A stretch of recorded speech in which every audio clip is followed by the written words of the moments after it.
Fa'tu harsakum, maka datangilah sawah ladangmu, anna syi'tum, sekehendak hati. Bismillahirrahmanirrahim. Assalamualaikum warahmatullahi wabarakatuh. Bismillah, alhamdulillah, wassalatu wassalamu ala rasulillah. Berjumpa kembali, mari kita lanjutkan pengkajian kitab Fathul Ijarnya.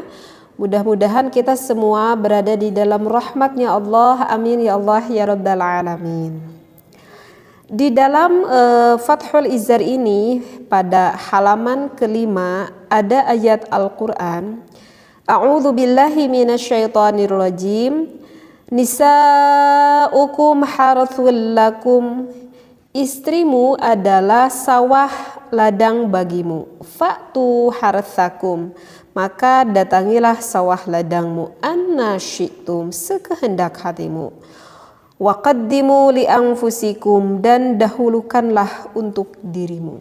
Nah, ayat Al-Quran ini, jika kita berbicara akan asbabun nuzulnya, mengapa Allah menurunkan ayat Al-Quran ini dikarenakan annal muslimina qalu, karena pada waktu zaman dahulu orang-orang muslim itu saling membicarakan bagaimana dia berhubungan intim begitu ya.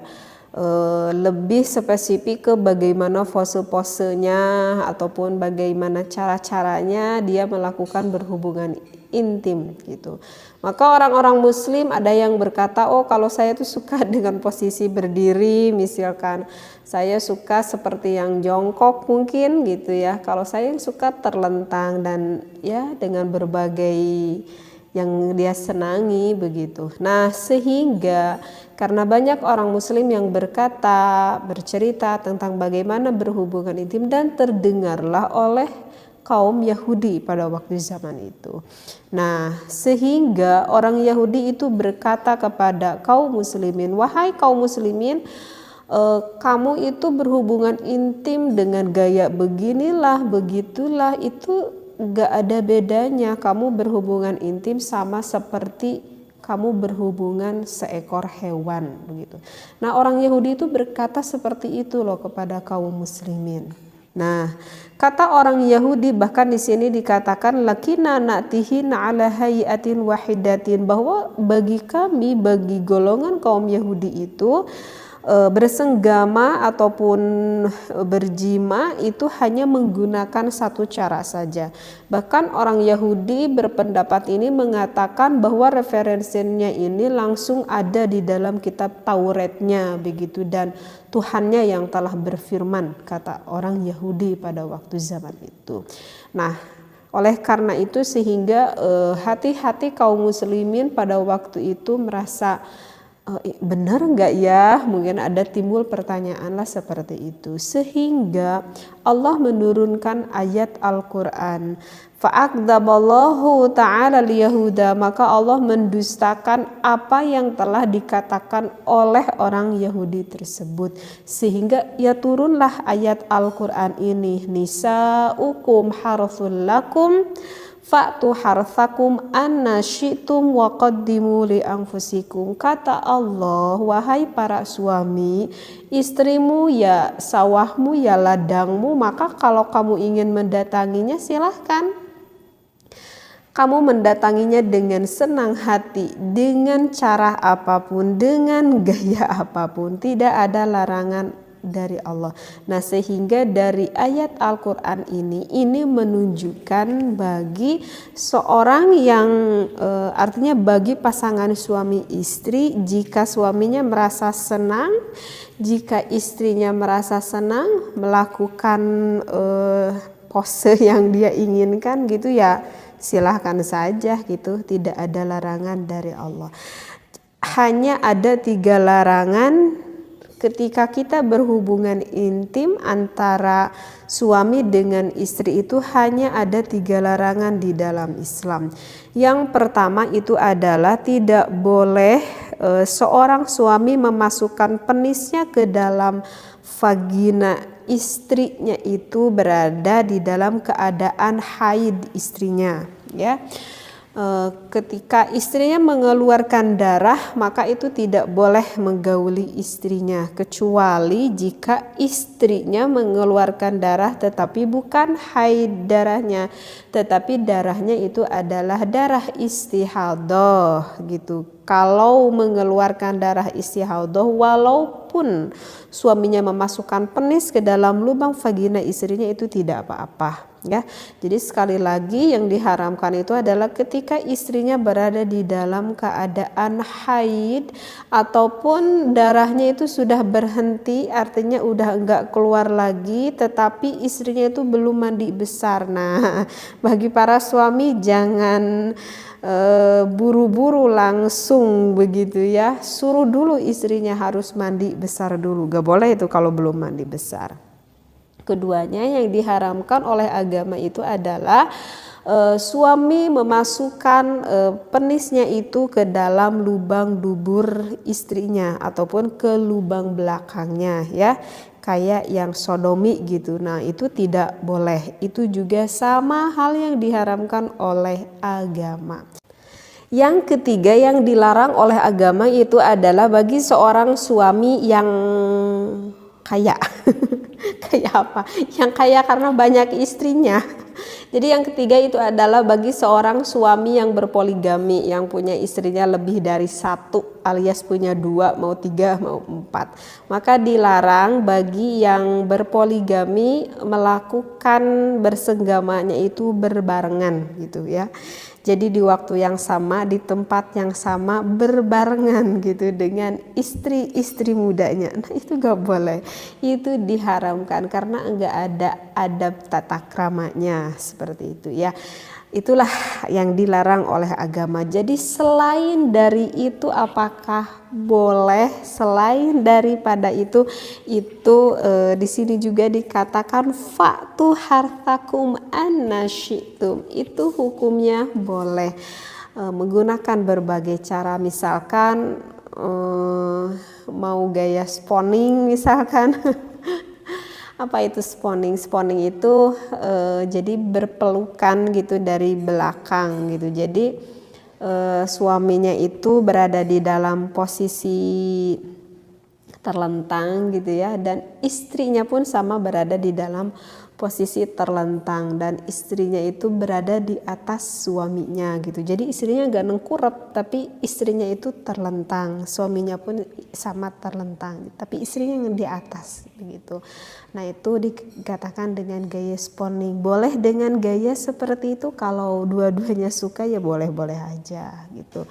Ataupun misalkan dengan posisi sitting, misalkan posisi sitting itu adalah posisi duduk begitu, mau duduk di atas kursi ataupun mau duduk di tempat tidur juga itu boleh. Kan biasanya kalau gaya sitting ini tidak berhadapan, jadi istrinya itu membelakangi suaminya tapi di dalam posisi duduk seperti itu. Mau dengan doggy style juga boleh gitu. Kalau doggy style itu seperti istri itu berada di dalam, seperti sedang keadaan berada dalam sujud gitu ya, istrinya gitu seperti berada di dalam keadaan sujud dan suami berada di belakangnya, maka itu dikatakan dengan doggy style. Boleh seperti itu, tidak ada larangan, boleh. Sebetulnya sih banyak sekali cara yang bisa diimajinasikan oleh pasangan suami istri begitu ya. Mau gaya silang gitu ya, gaya silang itu gaya cross seperti itu, ataupun mau woman on top. Woman on top itu biasanya perempuan yang lebih banyak bergeraknya gitu, karena posisi wanita itu istrinya itu berada di atas suami. Nah, tetapi untuk woman on top ini ada pembahasannya khusus nanti di dalam kitab Fathul Izar, dan juga di dalam ada juga saya pernah baca di dalam kitab Qurratul Uyun, tapi nggak akan saya bahas untuk kali ini begitu ya.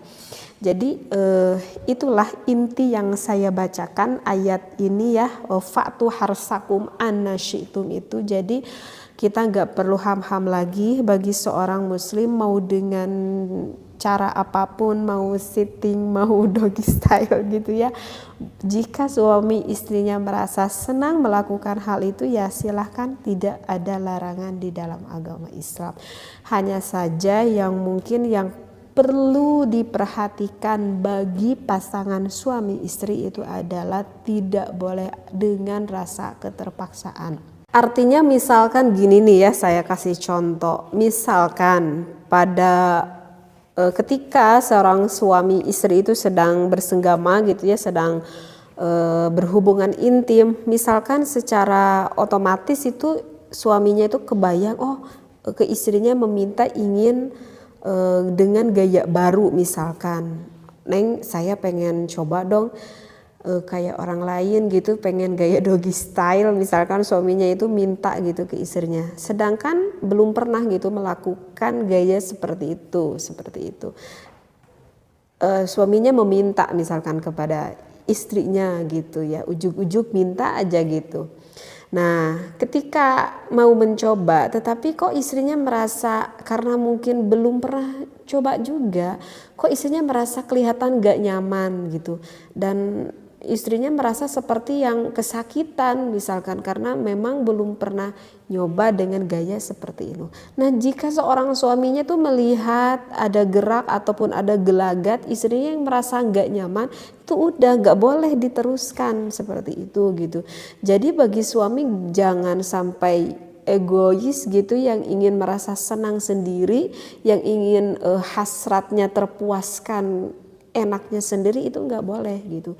Kalau udah melihat gelagat istri yang udah nggak nyaman gitu, apalagi sampai istrinya berkata kan kok agak sakit gitu misalkan, ya udah jangan diteruskan seperti itu.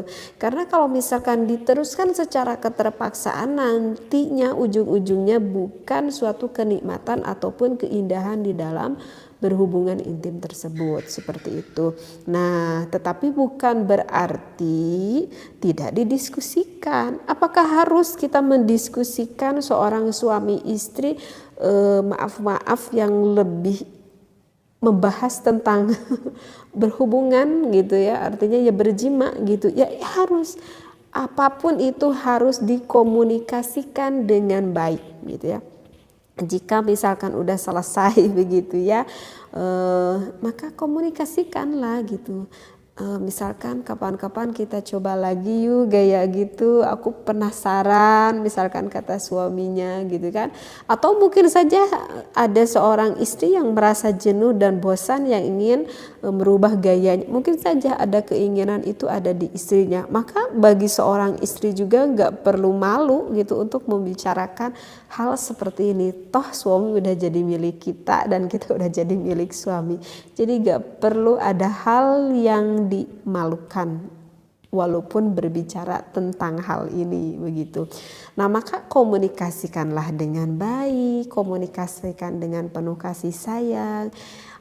Ada keinginan dari seorang suami ingin membahagiakan istri, ada keinginan dari seorang istri ingin membahagiakan suami gitu.